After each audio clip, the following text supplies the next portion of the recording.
Hello, good evening. It's Friday evening here in Sydney, Australia. Welcome to a match of the Crazyhouse Team League Season 8 between JannLee and Kleerkast. I'm just going to step back because I've only just joined the action. We have about 20 spectators in the game chat, but I've just started the stream. So I'm going to go back all the way to move 1. So JannLee has the white pieces. It's 2 games of 5+5. We'll start from the beginning. E4, D5, E5, D4. Now, I first saw this very unusual opening in the Crazyhouse World Championship final between JannLee and 12 Team, now known as Jasugi99. A very unusual idea. So, as Opoisen is pointing out in the game chat, he's mentioning 12 Team and JannLee. So bishop c4, knight f3, knight c6, castle. We see a no trading opening. Knight ge7, d3, knight g6, queen e2. Very important to defend this pawn on e5. You can't let that fall, especially for nothing. So bishop e5, knight bd2, a6, and a4. Just trying to slow down b5 and bishop b7 to make this piece a little defunct, without a purpose at the moment. So we're not quite up to the live action yet. We'll catch up. No rush in a 5+5 game. Black castles, knight b3. So it seems very clear what both sides are after in terms of targets. Defending d4 twice, Kleerkast is with the queen and knight, and JannLee defending e5 twice with the knight and queen. Rook b8. So it's one of those positions where it seems all you can do is to make very small, slow improvements and wait for your opponent to decide on a course of action. So it's not that clear where the bishop on c1 belongs at the moment. If the bishop on c1 doesn't move, obviously the rook on a1 can't do very much. This rook, even if it moves to e1, yeah, what does it do? I mean, perhaps some queen maneuver. Queen e4 might be useful. Queen g4, queen h5. Anyway, let's see what happened. a5. Again, it seems to be just trying to stop the b-pawn moving. And now Kleerkast decides on a very forcing course of action. So knight takes e5. What's his idea? Knight takes, queen takes, bishop f6. So he's sacked a knight for a little bit of freedom and activity. Queen comes back, and pawn at d5. More than just activity. He's actually trapping a bishop on c4. So let's see how it turns out. I'm not quite sure at the moment because I see a possibility bishop takes a6 and knight at c6. I'm not looking ahead at the moves at the moment. Oh yeah, it is what happened. Bishop takes a6. Kleerkast decided not to take, but to go e5. So at the moment, Jan is actually a piece ahead, but this bishop on a6 is going to be hanging. So he decides to leave it there and go knight at h5, trying to exchange here and probably put the bishop back on g5. B takes a6. Now there's a choice of knight takes f6 check or knight at c6. So knight at c6, hoping the queen will move, then he can make a mess of these kingside pawns. There's also a rook hanging on b8. It looks like white has a clear advantage, but bishop at g4, an attempt at counterattack. Knight takes d8, bishop takes e2, knight takes check. G takes f6, and it is now Jan's turn with a slight delay. We are just about up to the live action, so white to play, move 20. My first thought is, does black have a threat before I would make a move with white? Is knight at h3 a threat? G takes h3 forced. Knight at f3 check is the only reasonable check. King at h1. And then any more checks you'd have to sack the queen, which is not good enough. So does that mean white can attack with a move like bishop at h6 or pawn at g7? Is there something I'm missing? Is there some funny move order difference or a queen sack that I'm missing? Because it doesn't seem like black has a threat. I mean, there's queen at g2 and bishop takes h3 check and bishop takes f1. It's all coming with check. In that case, black still has, what, a pawn, a knight and a rook in hand. Jan could have been worried about this. That's why he dropped the queen with check first. I see the lone wolf is in the game chat talking about this sort of a line with knight at h3 check. Hello, okay. Yeah, so we're talking about knight at h3 check, g takes, possible queen sack on g2. I guess that's what they're talking about. Bishop takes h3 check, bishop takes f1 check. So rook, knight, pawn in hand, blocker on g2. The bishop covers the knight drops on f4 and g5. There could possibly be a knight drop on g1 check. Something like king g4. It's unlikely there's a mate. I mean, I'm more of a risk taker than Jan, so I probably would have gone for it, but I guess we'll see after the games. So queen at g4 blocking, pawn at e7. And now, again, we always have to consider what happens on knight at h3 check. This time it does look like king h1 is okay. Queen takes, because then there's an in-between move in pawn takes f8 equals queen. King takes f8 with a bishop and a rook in hand. You'd still have to take back this queen though, and then there's queen at g1, rook takes, knight takes f2, king h2 and knight at g4. So knight at h3, what's happening? I don't think you can play king h1. So again, I have to ask, what am I missing? And g takes h3 looks very dangerous. Queen takes g3 check. H takes g3 can't be played because of knight at f3 and queen at h2. You can't leave a hole on h2. So he's gone g takes. I guess his intention was f takes, and then that leaves the rook covering the square f3. But in this case,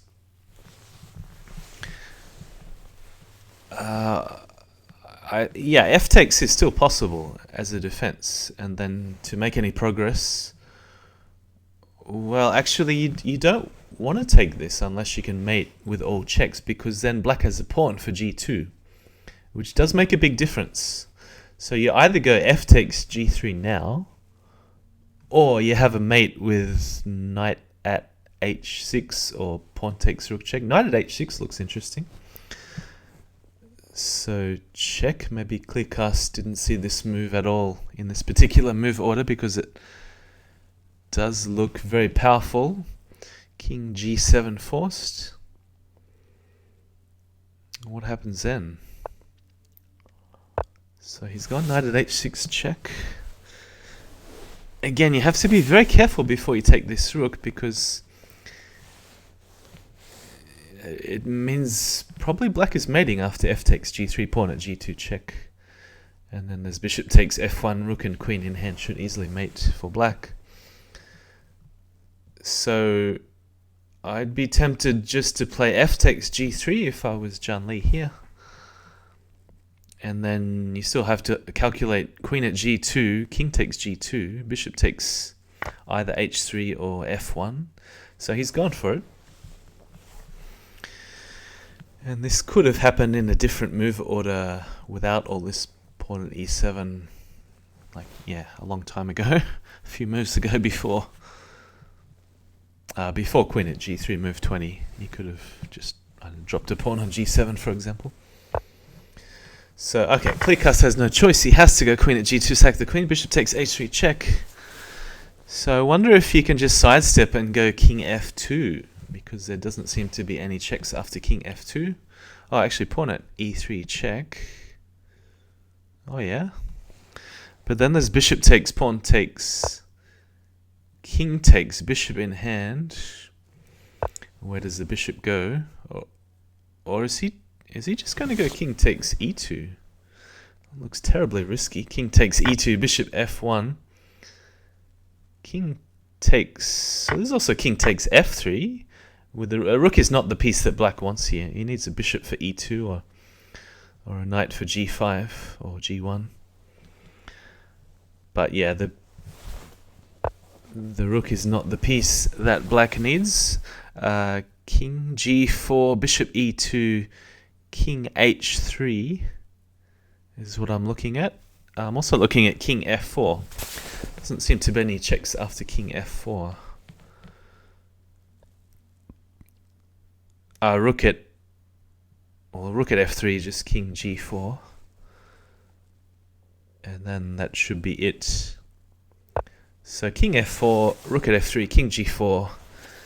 And there's really no more checks. Okay, f5. Knight takes f5 with check. Rook takes f5, and then it is white's turn. And he's not going to let him get away. I don't know whether you saw the match between Variants Only and JannLee from last week, but that was very exciting with the touchdown. The white king reaching the 8th row. So all out of checks. I guess Kleerkast is hoping to take this, but then there's a promotion with checks. So yeah, king h4. Oh, hang on, this rook takes h2. All right, we do have a couple more checks. Oh no, John's time's running out. Don't tell me this is going to end in a draw. I didn't see this coming at all. No way. Ah, what? I can't believe it. Hang on. Was that really a draw? If you let the rook take on h2 and then... But you don't have a pawn to block. I didn't see this coming at all. I thought white was just winning.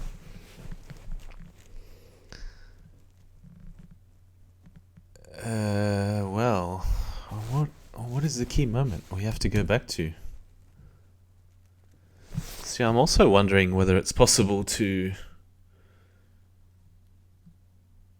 drop something on f3, let black take, and then go king h3, because let's say he has a bishop in hand,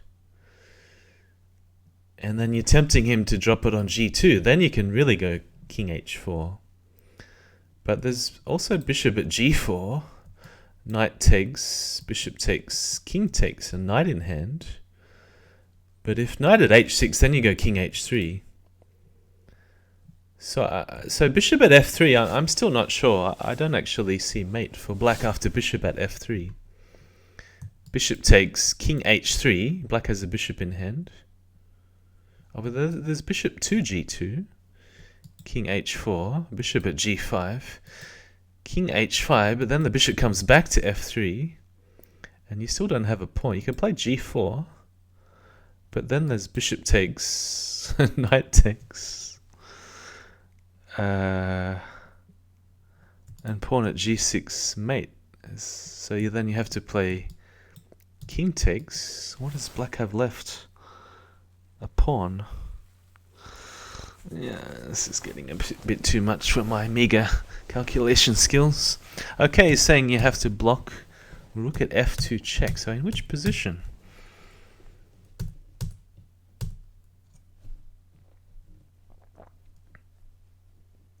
And I wonder if there was a simpler solution, like... Oh no, you can't take this because rook at f2's mate, so you have to take the knight. I mean, there was also the option of bishop takes f3, like I was expecting. Pawn takes, king takes. Okay, saying you get 3 bishops. There's also the option, I'm really interested in this option, bishop takes f3, which was a long time ago. But at this stage, was it really just a draw? That's my main question. So okay, he's saying you get 3 bishops. So bishop at f3, bishop takes, king h3. I couldn't work out the exact line unless it's bishop at f1. Is that it? Bishop at f1 check, and then you have to block with the bishop on g2, and then there's really too many bishops. I see. I think it's bishop at f1 that I missed before. And I'm still not sure about king h4, rook h2, and then something. Yeah, but this is looking really scary. Something blocks, rook takes, king g4. It looks like there's too many pieces. So perhaps the critical moment was here. Bishop takes e3, pawn takes, king takes. It's what I was expecting during the game. And then a bishop check somewhere. I mean, there's also moves like pawn d4 check. But the thing is, the rook is covering f1. That's what I noticed with bishop takes e3. So then you can go king takes, bishop takes, rook takes f1. And surely black doesn't have enough pieces here. Yeah, so the only thing I didn't understand, okay, we're saying rook at f2. What do you mean by rook at f2? I don't understand rook at f2. Because white didn't have a rook in hand. So after rook at f2, he says later rook at f2 and bishop at... Oh, do you mean now bishop at f3? There's a delay, so my questions are going to be staggered. Bishop at f3, was this it? And then rook takes, king g4. Bishop check anywhere, king h4, was that it? And then black is running out of diagonal pieces because he needs something for g5. So you want the rook on f3 so that it can't take on h2. I think that's the key. It's not easy to find. I mean, you just think you're winning after king g4 at first. Yeah, amazing finish. Okay, so let's go to the second game. They're only up to move 8, so we haven't missed very much. I'm going to go to the top. So yeah, okay, so confirming he's obviously had a look at the game. 2 chances of avoiding a draw. We found it in the end. So, JannLee with the black pieces this time. Kleerkast goes d4, d5, knight f3, knight c6. Notice GSVC did this move order against somebody, his last opponent. Somebody can tell me who that was. Bishop g5, f6. But that game went bishop g4, knight e5, I think. It might have even been Kleerkast or Legion or somebody. Anyway, bishop g5, f6, bishop h4, g5. Okay, I have not seen f6 combined with g5 before. I don't think ever. I've seen h6 combined with g5. I've seen some lines in the French defense, the advanced French, where you play h6, g5, h5, going for h4. But I haven't seen f6 combined with g5. So that's why they're only up to move 8 or 9, I guess. Bishop g3, h5. Very original. Queen d3. I wonder if we're going to see rook h6. Well, what choice is there? Knight h6, knight f7. Looks a bit suspicious. Oh, no, he's gone knight h6. No queen check. Knight c3. I mean, I was half expecting some sort of a piece sack with knight takes g5 and queen at g6 in some move order where you get to play pawn at e6 at the end. But perhaps there's something wrong with that, like the d4 pawn is hanging at the end. Anyway, it seems like knight b5 is Kleerkast's idea. Let's see. So yeah, a6 preventing knight b5. Castle's queenside, bishop g7, e4. So the idea is meeting a check with king f8, and then queen takes h5. I would assume with bishop g4 with some sort of activity. I'm not sure what happens when the queen goes back to g6 though. Yeah, that's something to consider.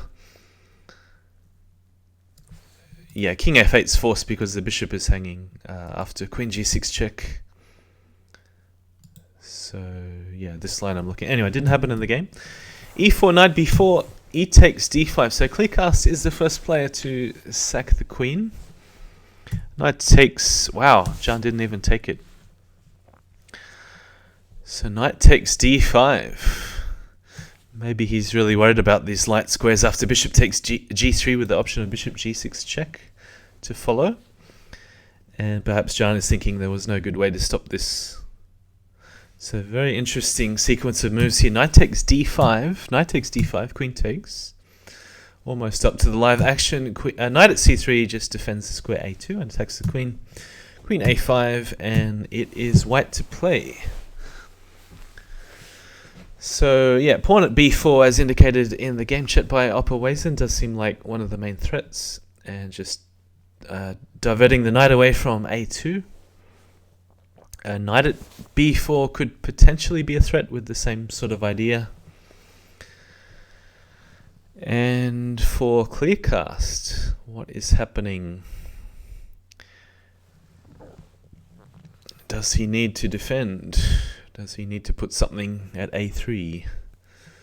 Or is there some way for him to counterattack and just ignore the threat? So queen c4 combines with the bishop on g3 to attack on c7. It's keeping an eye at f7, but there doesn't seem to be any real threats at the moment.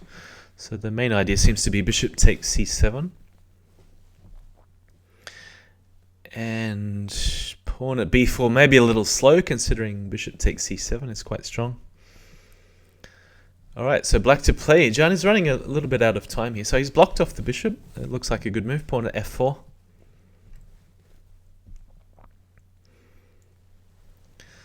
So yeah, in game one it took me quite a while to find the actual non-drawing lines in the end. So it was my first instinct to take bishop takes e3, so that line that was missed, but very hard to see, because I actually thought during the game that both moves won what Jan did in the game. Very hard to see in advance how that ended in a draw. So pawn at b4, Kleerkast. And he's chasing the queen around like a football. Bishop d3. And there's an option to just leave it there, I was expecting, and take back on f5. If queen takes c7, this time it looks like Jan can safely castle and get away. But Kleerkast has taken the pawn back on g3. I would assume he's taking on c7 and castles. He could take another pawn if he wants on e7. Trying to collect all the pawns, and even on b7 perhaps. So this pawn, it may come in handy to blunt any attack along the b file. So possibly at some moment queen takes b7 can be played. Like now would be a good time for queen takes b7. GSVC in the chat is saying queen takes f7. What's the idea after knight takes? What's the follow-up? He just wants to sack a queen for fun. It's easy to sack Kleerkast's queen, of course. I mean, rook takes h5 is possible. Not even sure what the immediate threat is. I guess pawn at h6. Or maybe that doesn't even work. There's a knight on f7. Yeah, so as expected, queen takes b7, rook a b8. Do you grab all the pawns? Just go queen takes a6? Because black's counterattack seems quite slow at the moment. I'm not sure what Jan is intending if Kleerkast just decides to grab all the pawns. So he really has to gain a tempo in attack, something like bishop at c4. That helps to defend the f7 square as well. But no, Kleerkast has sacked the queen instead, defended with bishop at b3. So this move covers all the sensitive squares, including h5 and f7. So I'm not sure. I mean, I guess you could say Kleerkast is material ahead. He's got 4 pawns for a bishop. It's just a matter of whether he has time to put it on before JannLee launches a counter-attack. I mean, the bishop is passive, the knight is passive. Not actually many pieces attacking at the moment. And you would assume knight takes, rook takes is the idea.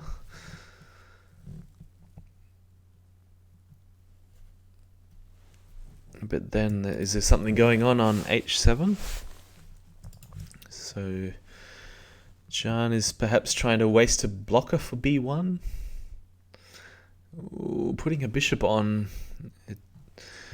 does make the queen takes b2 sacrifice viable in many occasions. Like right now would be a good time. Follow up with knight at c4. So the king can't go back, it has to come forwards to c3. But only one knight in hand. Like a second knight would be really useful. But only one knight in hand, maybe not enough.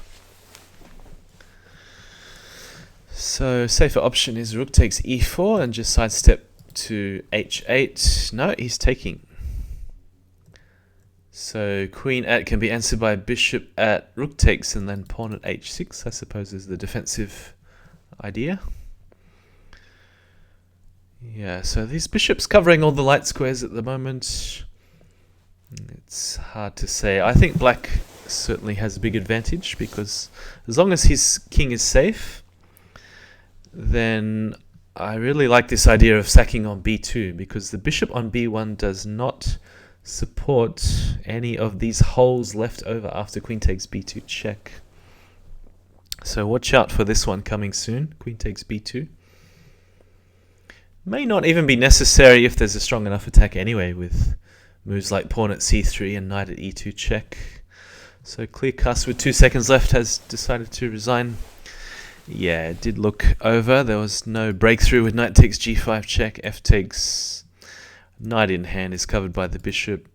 So yeah, the bishops are just too solid in defense for Jan. And yeah, there was a choice. I guess if you wanted to play an exciting move after, let's say, a queen h3, yeah, queen takes b2 probably leads to mate, but I'm not calculating anything, just going on intuition. But knight takes e2 would be the obvious move, followed by pawn at c3, king d1. Then you could choose whatever discovered check worked depending on where the white queen was located.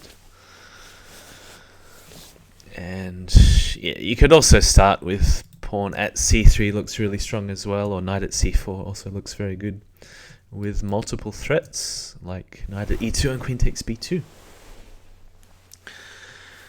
So do we have anybody here?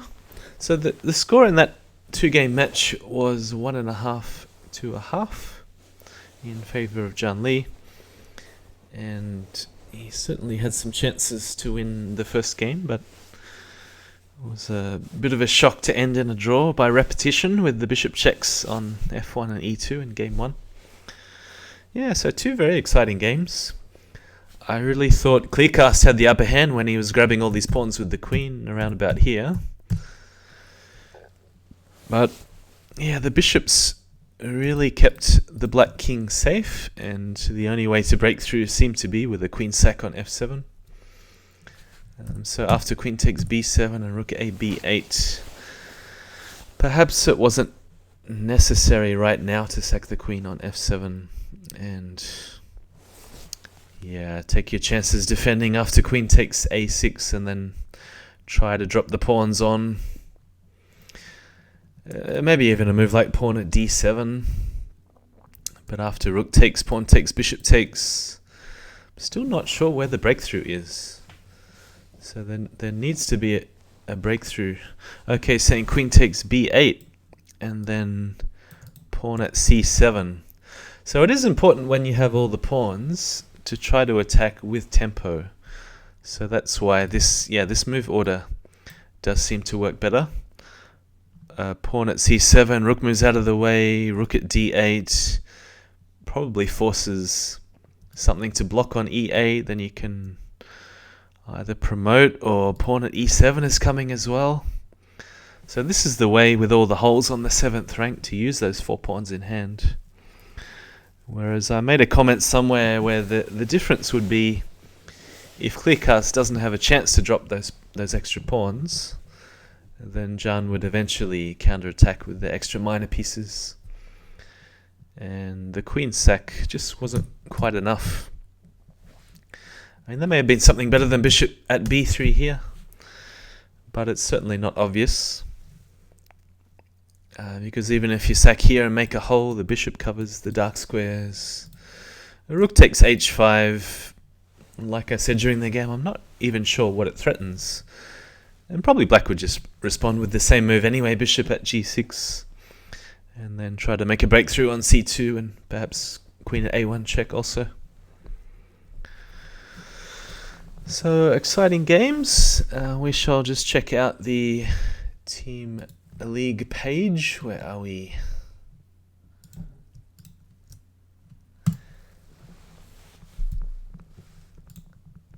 Yeah, go to the other display. Okay, so check out, I find the pairings page the most useful. So this is round 4. And we are down the bottom with the Crazy Housemates versus the Glass Bead Gamers. And we had a draw and a win for Jan. So that was the first match of the entire round 4. You can see the match is scheduled. I think that's in... which time is this? Is the 1300 in Sydney time or UTC time? Yes, Genna Mugwort was commentating, and now Mugwort is no longer commentating. So, anyway, you can catch the replay if you like to hear my clumsy comments and attempts to find a way to avoid the repetition in game 1. Yeah, one of the options I saw during the game, one of them okay with a bit of help, I saw it after the game. So I'm still not trying to work out, is this 1300 in UTC time on the 24th, which is today? Yeah, it must be in UTC time. So that was this match. It's probably a lot easier to just go to the calendar because it's in order. Again, it says, I want to see the reaction to the draw. Yeah, I was shocked like everybody else. Did anyone see it coming in the chat? I mean, I thought surely there's a way for Jan to block a piece like a bishop on f3, just go king h3, bishop at g2, king h4, and that's game over. But I didn't see bishop at f1, and that picks up a third bishop, which OK was pointing out after his analysis after the game finished. So the calendar is here, and I find that a lot easier to see. Do we have GSVC and the finisher coming up in a few days? The finisher actually has a match coming up very soon against Chicken Crossroad. That is for a bonus $25. They've both qualified for the candidate stage of the Crazyhouse World Championship. So the ones in blue on your screen are the Crazyhouse World Championship. The ones in orange are the Team League that we saw this evening. And this match, Anjo Nakamura versus Master Tan, is for a place in the candidates. So that is a direct knockout match. So that is at 11 a.m. Saturday UTC time, 9 p.m. Sydney time. And we have a match with OK coming up. That is on also Saturday evening Sydney time. What's that? Must be 9 in the morning UTC time on Saturday versus Rec. And EX Mohax, I think you pronounce it Monarch in Russian letters, versus Legion Destroyer. Just after, that'd be a good one to stream. Because it's just after Anjo Nakamura versus Master Tan. And we have GSVC and the finisher on Monday, looks like 1 p.m. coming up in a few days. Also a big one, Kleerkast and Bugzilla, another Aussie contender, and that is also a knockout match to decide a place for the candidates. In the candidates, I should say. So the candidates will be a 12-player round robin. So that means, I'll be playing Genna again. I don't have good memories about last time we had a match. Let's see if I can do better than 1-6. But also there are 2 players which will be out to get some revenge on me. No prizes for guessing who those two players are who have qualified for the candidates.